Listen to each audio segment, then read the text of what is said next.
So আমরা বেরিয়ে পড়েছি এখন মার ছেলে মিলে একটু সাজুগুজু করে সন্ধ্যে নাগাদ চলুন টুকটাক কেনাকাটা হয়েছে। ওকে, নমস্কার বন্ধুগণ, আমি সঙ্গীতা। আপনাদের সকলকে আমার চ্যানেল হ্যাপি সঙ্গীতাতে স্বাগত জানাই। আশা রাখি আপনারা সকলে ভালো আছেন, আমরাও বেশ ভালো আছি। আজ হলো 8ই ডিসেম্বর, রবিবার, আর এখন ঘড়িতে বেজে গিয়েছে সন্ধ্যে 6টা। ঠিক এখন থেকেই আমি আমার ব্লগটা স্টার্ট করে দিলাম।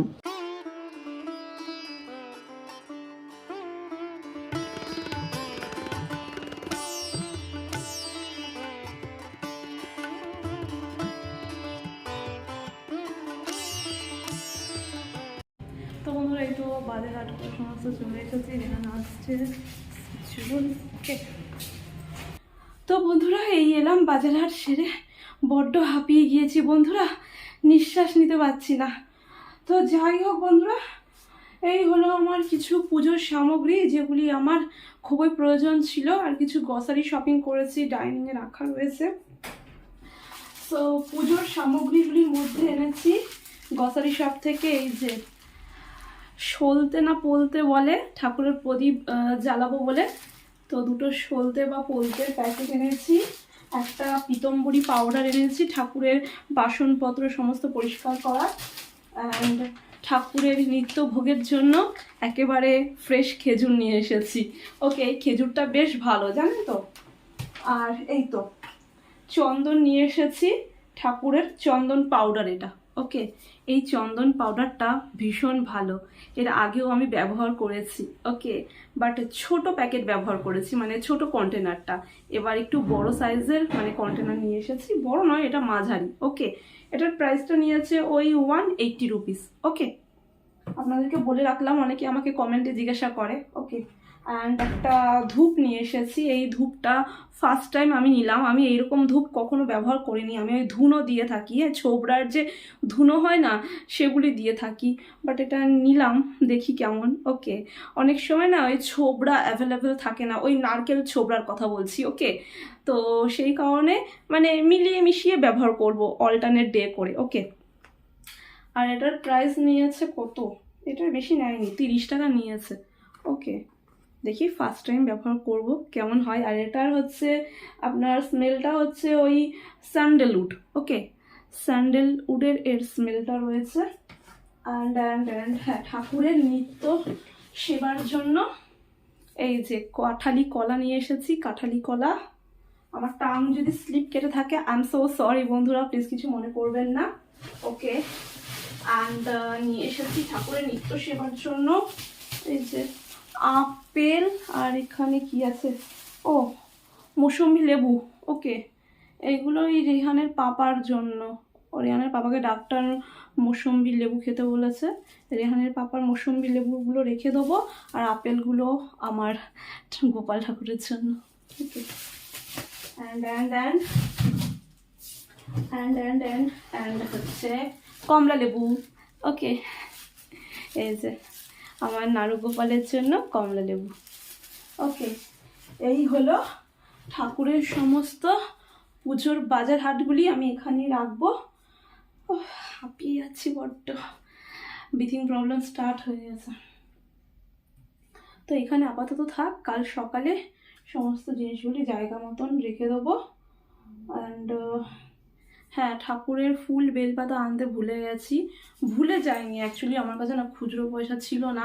অ্যান্ড ওই মানে যেখান থেকে ফুল বেলপাতা নিই না, মানে খুচরো দেওয়ার সমস্যা, সকলেরই খুচরো থাকে না সকলের কাছে, আমার কাছে যেমন খুচরো অ্যাভেলেবেল নেই, তাদের কাছেও সেরকম খুচরো। এখন মার্কেট থেকে প্রায় খুচরোর ক্রাইসিস শুরু হয়ে গিয়েছে, কারণ অধিকাংশ লোকের কাছে এখন খুচরো থাকে না।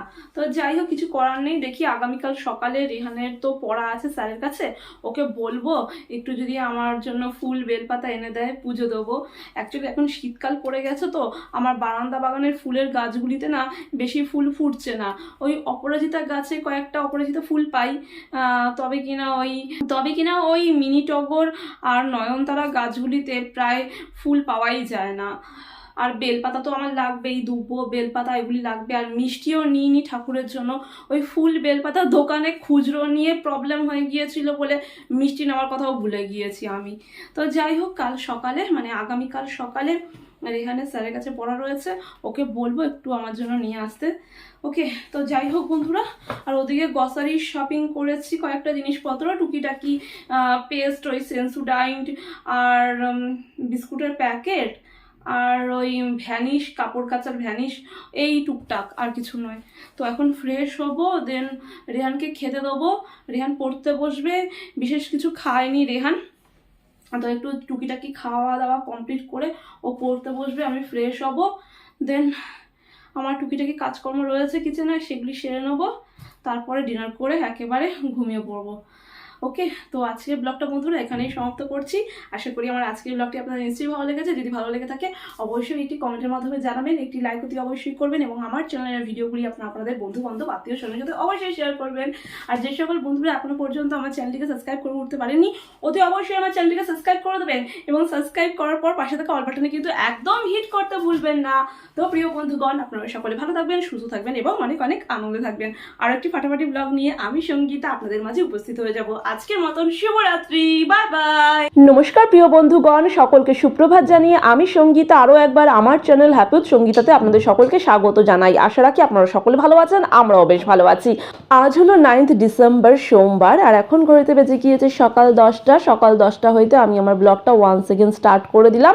তো আজ আমি শেয়ার করতে চলেছি আমার গোপালের নিত্য সেবার ব্লগটি, মানে আমি বাড়িতে গোপাল সেবা কিভাবে দিয়ে থাকি সেই ব্লগটি আজ আমি তুলে ধরতে চলেছি আপনাদের সহিত। আশা করি এই ব্লগটি আপনাদের নিশ্চয়ই ভালো লাগবে।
এই তো বন্ধুরা পুজো দিয়ে উঠলাম, গোপাল সেবা দিয়ে সত্যি কথা বলতে আজ খুবই ভালো লাগছে।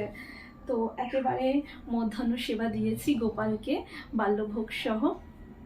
অনেকটা লেট হয়ে গিয়েছে আজকে পুজো দিতে দিতে। অ্যাকচুয়ালি আজ তো সোমবার, তো প্রতি সোমবার আমি নির্জল উপবাস করে শিব মন্দিরে গিয়ে শিব ঠাকুরের পুজো দিয়ে থাকি, কিন্তু তার আগে আমি আমার আলোয় গোপাল সেবা দিয়ে এখন টুকিটাকি ঘরের কাজকর্মগুলি গুছিয়ে নেবো। তারপরে বৈকালের দিকে মানে ওই সন্ধে নাগাদ শিব মন্দির প্রাঙ্গণে গিয়ে শিব ঠাকুরের পুজো দেবো। আর এদিকে জানেন তো আজকে না একেবারে মেঘাচ্ছন্ন হয়ে রয়েছে প্রকৃতি, একেবারে প্রকৃতি যেন কুয়াশার চাদরে ঢেকে গিয়েছে, চারিদিকটা কেমন অন্ধকারচ্ছন্ন হয়ে গিয়েছে। কিছুক্ষণ আগে ঝিরিঝিরি না বৃষ্টিপাত হচ্ছিল, ঝোড়ো ঝোড়ো হাওয়া বইছিল। তো ঠাকুরকে ডাকছিলাম, শিব ঠাকুর যেন বৃষ্টি না হয়, আমি যেন মন্দির প্রাঙ্গণে গিয়ে তোমার পুজোটা দিতে পারি শান্তি মতো। তো দেখলাম বৃষ্টিটা কমে গিয়েছে। তো ওই মেঘাচ্ছন্ন অন্ধকার হয়ে রয়েছে, তো চারিদিকটা কেমন একটা না ভয় ভয় লাগছিল, যদি যে মুষলধারায় বৃষ্টি হয়, যদি না যেতে পারি তো মনটা আনচান করছিল বড্ড। তো ঠাকুরকে স্মরণ করলাম, দেখলাম না বৃষ্টি কমে গিয়েছে, মনে এখন আনন্দিত উপভোগ করে এখন সংসারের কাজগুলি এগিয়ে নিয়ে যাব। যথারীতি সামান্য কাজ হয়ে গিয়েছে, রান্নাবান্নাগুলি তো আমি গতকালই সেরে রেখেছিলাম। এই তো পুজো পাঠ হয়ে গিয়েছে, এখন ঠাকুরের ভোগগুলি বাটা থেকে নামিয়ে নেব। আর রেহান ওদিকে আজকে সকালবেলা স্যারের কাছে পড়তে গিয়েছিল, ওর আজকে স্কুল নেই, ওর ছুটি রয়েছে। তো আগামীকাল থেকে স্কুল খুলবে ওর, দেন আজকের দিনটা ছুটি রয়েছে, সেহেতু সকাল সকাল স্যারের কাছে পড়তে চলে গিয়েছিল। স্যারের কাছ থেকে পড়ে এসে আমার জন্য এই যে ফুল নিয়ে এসেছে, এই যে পুজোর ফুল, দুব্বো, বেলপাতা, তারপর মিষ্টি নিয়ে এসেছে, আর এই যে দুধ আর দইও নিয়ে এসেছে। আপনারা তো দেখলেন পঞ্চামৃত দিয়ে গোপালের অভিষেক করলাম এবং পঞ্চামৃত খানিকটা তৈরি করে রেখেছি। বৈকালের দিকে মানে সন্ধ্যাকালে যখন শিব মন্দির প্রাঙ্গণে যাব, শিব ঠাকুরকে পঞ্চামৃত দ্বারা অভিষেক করব। তো ঠাকুরের সমস্ত মানে মন্দির প্রাঙ্গণে যাওয়ার আগে শিব ঠাকুরের পুজো দেওয়ার জন্য সমস্ত পুজোর সামগ্রীগুলি গুছিয়ে রাখতে হবে। এই যে ফলও আনা হয়েছিল, আপনাদেরকে তো আমি আমার গতকালের সন্ধ্যাকালীন ব্লগের মাধ্যমে শেয়ার করেছিলাম। ঠাকুরের পুজোর জন্য সমস্ত ফল আদি আনা হয়েছিল, আর মিষ্টিও এনেছি। এই যে মিষ্টিটা না সকালবেলা রেহা নিয়ে এসেছে, ফুল বেলপাতার সাথে মিষ্টি, টক দই আর ওই দুধটা নিয়ে এসেছিল। তো চলুন এবার ধীরে ধীরে সংসারের কাজে নেমে পড়ি। সংসারের কাজ বলতে বিশেষ কিছু নেই, কারণ আগামীকালই আমি রান্নাবান্নাটা সেরে রেখেছিলাম। তাই নিশ্চিন্তে ঠাকুরের পুজোটা দিতে পারলাম অধিক সময় ধরে। নয়তো তাড়াহুড়োতে ঠাকুরের পুজোটা দিয়ে না শান্তি অনুভব করি না। আজ কিন্তু খুবই শান্তি অনুভব করছি। তবে কিনা একটা মিস্টেক হয়ে গিয়েছে আমার দ্বারা, সাবুটা ভেজাতে ভুলে গিয়েছি। প্রতি সোমবার না সাবুটা ভিজিয়ে রাখি, ঠাকুরের ভোগে নিবেদন করি ঠাকুরকে সাবু, এবং শিব মন্দির প্রাঙ্গণে গিয়ে শিব ঠাকুরকেও কিন্তু নিবেদন করে থাকি আমি সাবু, দুধ, কলা।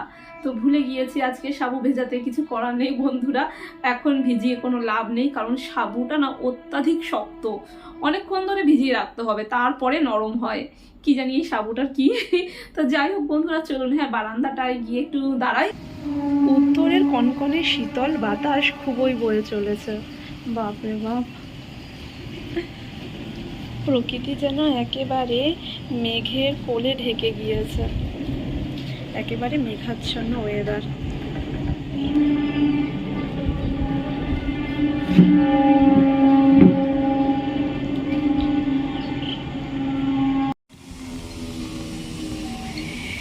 আজকে আমি লক্ষ্য করলাম এই টমেটো গাছে দেখুন দুটো ছোট ছোট টমেটো ধরেছে, একেবারে ক্ষুদ্র ক্ষুদ্র টমেটো গাছগুলিতে বেশ একাধিক ফুল ফুটেছে। এই দেখুন, ফুলগুলো কিছুদিন আগে ঝরে ঝরে পড়ে যাচ্ছিল। আমি ভেবেছিলাম হয়তো টমেটো হবে না, কি আর হবে টমেটো এই ছোট্ট একটা বাস্কেটের মধ্যে। তো টমেটোর বীজগুলো না এই বাস্কেটের মধ্যে ছড়িয়ে দিয়েছিলাম মাটির ওপরে। কিছুদিন আগে দেখলাম যে ছোট ছোট চারা গাছ গজিয়েছে, আর এই দেখুন সেই চারা গাছ একেবারে বিশাল আকৃতি ধারণ করেছে, এবং তার মধ্যে কিন্তু অলরেডি ফলও চলে এসেছে। বেশ ভালো লাগছে, নিজের হাতে লাগানো তো বেশ ভালো লাগছে। Focus now please, focus. এই আমার না এই ফোকাসে গন্ডগোল হয়। এই দেখুন দুটো হয়েছে, আশা করি যাই হয়েছে যেন ভালো মতন হয়, ছোট হোক কি বড় হোক সেটার কথা নয়, ভালো মতন যেন হয়। কিছুদিন আগে ফুলগুলো একেবারে ঝরে ঝরে পড়ে যাচ্ছিল, নিরাশায় ছিলাম, হবে তো, না হলে না হবে, গাছটা তো হয়েছে আবার কি। কিন্তু দেখুন নিজের হাতে লাগানোর একটা আনন্দই আলাদা, তাই নয় কি? আমার বেশ ভালো লাগছে, আর ফোকাসটা বারে বারে চলে যাচ্ছে। সো যাই হোক, ইচ্ছে ছিল বাগানটা বড় করব, বাট সময় নেই বন্ধুরা। সময় থাকলে আমি বাগানটা বড় করতাম, যত্ন করতে হবে, অযত্নে ফেলে রাখলে তো আর হবে না, তাই না? যে বাগান করলাম, মানুষকে দেখালাম, কিন্তু যত্ন আর কি নেই, সেই বাগান রেখে কোনো লাভও নেই। লোক দেখানো জিনিস আমি করিও না, আর পছন্দও করি না।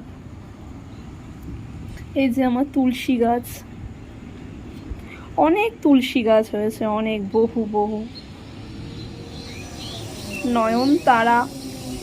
এখন শীতকাল না, আমার বারান্দা বাগানে বিশেষ আর ফুল হচ্ছে না গাছগুলিতে। শীতকালে হয়তো ফুল হয় না বেশি।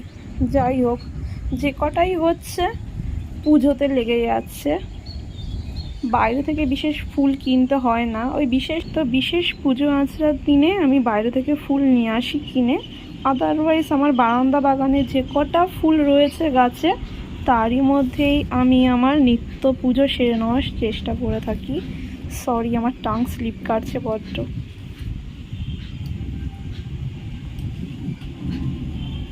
কিন্তু শীতকালে না ফুলের সংখ্যা খুবই কম। তুলসী গাছটাও কেমন যেন একেবারে মানে নিস্তেজ হয়ে গেছে। শীতকালে মনে হচ্ছে এরকমই হয়, মনে হয় গাছপালার অবস্থা। যাই হোক, আর এইদিকে অপরাজিতা গাছে কিন্তু প্রত্যহ মানে 3-4টে করে অপরাজিতা ফুল ফুটবেই ফুটবে। এই যে এখানে আছে, ওইদিকে আছে,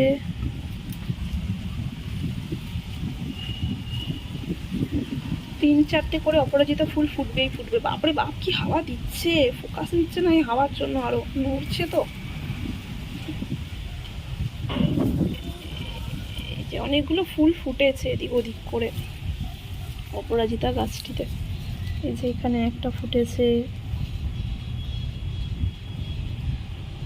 3-4টে করে প্রত্যহ ফুটবেই ফুটবে। আর এদিকে আমার তুলসী মাতা আছে, তুলসীর এদিকে এই সাইডে রেখেছি অপরাজিতার কাছে।